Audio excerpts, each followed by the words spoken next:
باہر لائے، حضرت زینب نے لاشیں دیکھے اور سروں. حضرت علی صحابہ میں سب سے فصیح ہستی ہیں. فصیح یعنی جو اعلیٰ درجے کی گفتگو کرتا ہو اسے فصیح کہتے ہیں. حضرت علی کی یہ وراثت آپ کی بیٹی زینب کو ملی کہ وہ فصاحت کی شہنشاہ تھی، ملکہ تھی فصاحت. انہوں نے جب منظر دیکھا نا،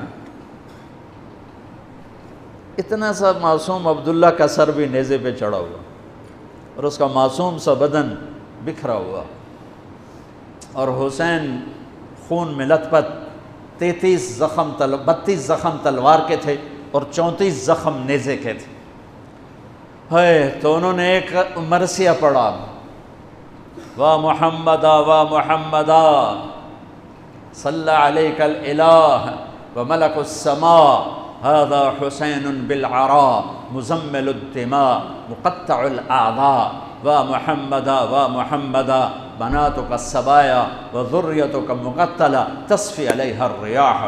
یہ ایسا مرثیہ تھا کہ وہ انسان کی شکل میں جو کھڑے تھے درندے کوفی، ان کے بھی آنسو نکل آئے، رونے لگے، آنکھوں میں آنسو آ گئے سب کی.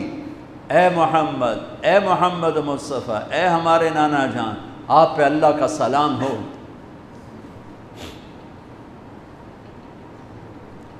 آپ پہ آسمان کے فرشتوں کا سلام ہو.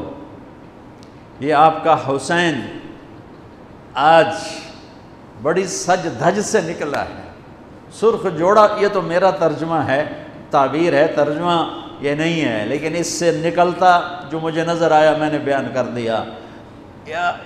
اے ہمارے نانا، اے ہمارے رسول، آج تیرے نواسے نے اپنے خون کے تانے بانے کا سرخ جوڑا پہنا ہے، اپنی بوٹیوں کا صحرا سجایا ہے، اپنے خون سے تیری امت کو پانی دیا ہے.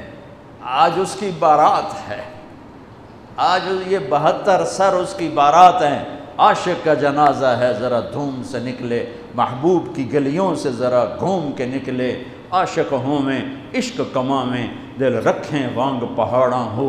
سہ بدیاں ہزار علامیں، کر جانے باغ بہاراں ہو. منصور جائے چک سولی دیتے، جڑے واقف کل اسراراں ہوں. سجدیوں سر چائیں نباہو، توڑے کافر کہن ہزاراں ہو. عاشق سوئی حقیقی جڑا، قتل معشوق دے مننے. سر نو جوڑے تے مکھ نہ موڑے، بھویں 100